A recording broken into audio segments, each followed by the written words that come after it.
Mga idol, welcome back sa YouTube channel. Ayan, so meron na naman tayong i-share sa inyo na amplifier.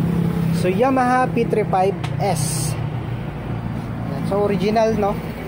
Original talaga to mga idol ng Yamaha. Meron mga imitation ngayon ng Yamaha. Yamaha lang yung panel, pero yung laman hindi. Okay, so sa mga Yamaha kasi mga idol, ito po talaga yung mga original design nila. So naka-class engine OTD type. Ayan. Ayan, kung mapapansin ninyo, mayroong dalawang core. Ayan. At saka isang board lang siya dito sa side, so wala sa kabila. Pero kung mapapansin ninyo mga idol, yung kanya sa mga power transistor, power output nya, so mayroong portion ng C at A sa isang side. Sa kabilang side niyan mga idol ay the same rin. Mayroong portion dyan ng A at meron din portion dyan ng C. Okay, so ibig sabihin yung isang module na to ay dalawang channel na po mga idol.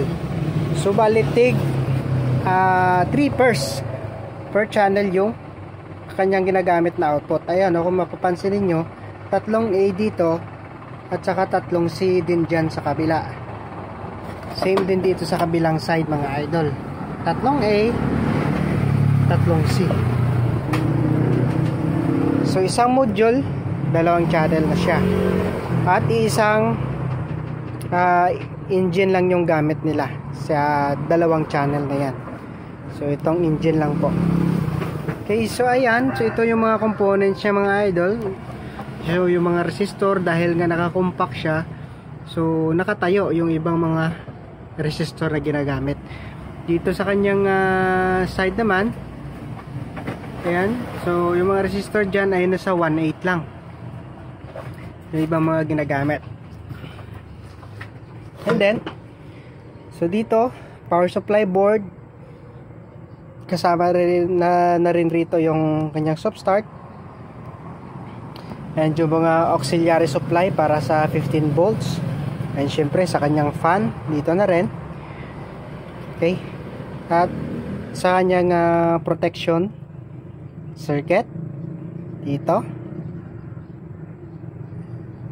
and dito mga idol, protection, kasama dito yung mga indicator ng LED, clip signal, so dito na side.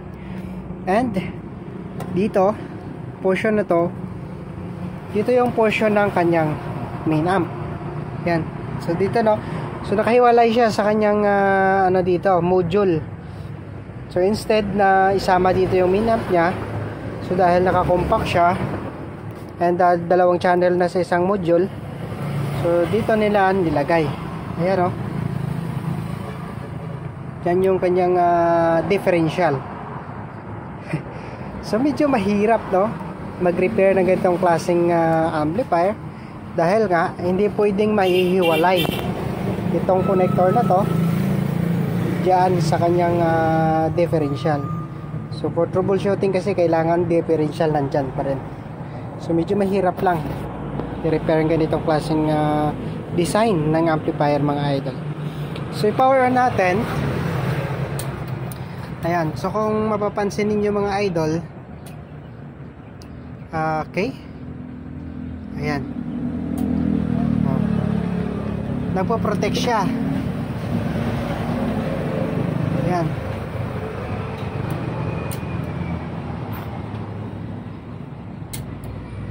ayan o.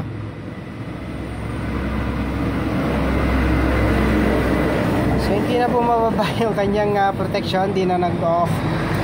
So ibig sabihin merong problema yung either dito sa differential or dito sa main amp o sa kanyang module dito. Okay, so ito yung ano natin, magiging challenge sa atin kung kaya ba nating i-repair ang ganitong klaseng type ng amplifier. So i-try natin. So dahil meron naman tayong background sa engine type, susubukan natin dito sa original mismo. So yun lang, medyo naninibago tayo sa ganitong klaseng design, dahil nga ay ngayon lang din tayo no, naka tanggap ng repair sa ganitong klaseng class ng amplifier. So ito yung pala yung capacitor na ginagamit niya mga idol. So 160 volts, 3,300 microfarad. So tingnan natin yung kanyang transformer kung mayroong secondary output. So parang wala eh. Medyo malabo. Hindi natin masyadong makita. So try natin ayan, so bali 78.4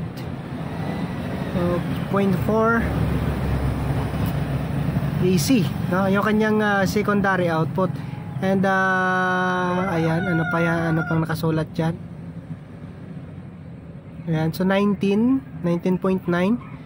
So para rin yan sa kanyang mga auxiliary volts. So ayan, so 78 lang siya. So ayan, hindi siya maabot ng 100. Pero sinukat ko na yung kanyang DC out ng supply ay nasa 114 yata yung pagsukat ko. 114. Okay. So okay, no? 3 pairs lang siya per channel, pero nasa 78 AC na yung kanyang supply. So dahil yan dito sa kanyang engine, mababa kasi yung kanyang standby voltage. Yan. Okay. Ayan, so susubukan natin to mga idol. Baka makaya pa natin i-repair. Sayang naman dahil original yung amplifier na ito. Yung mga nagsilabasan ng mga ganitong klaseng panel ng Yamaha, so kinopya lang po yung kanyang panel, yung design ng panel, pero yung laman hindi na.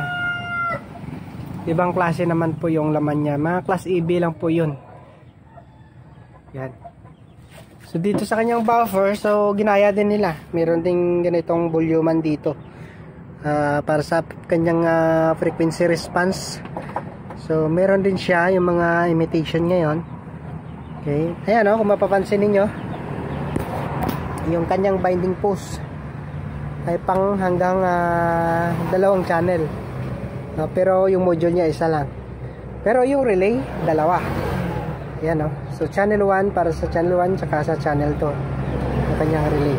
So ito lang din yung gamit niyang relay. Yan. So ibang klase talaga pag mga original na brand ng Yamaha. So meron siyang dito cut off. Okay. So pwede mo siyang i-select kung gagamitin mo sa subwoofer or hindi. So meron siyang selection. So maganda yung kanyang buffer. Alright, so maraming salamat mga idol. So bibigyan ko lang kayo ulit ng update dito pag natapos na tayo nating i-repair. Maraming salamat.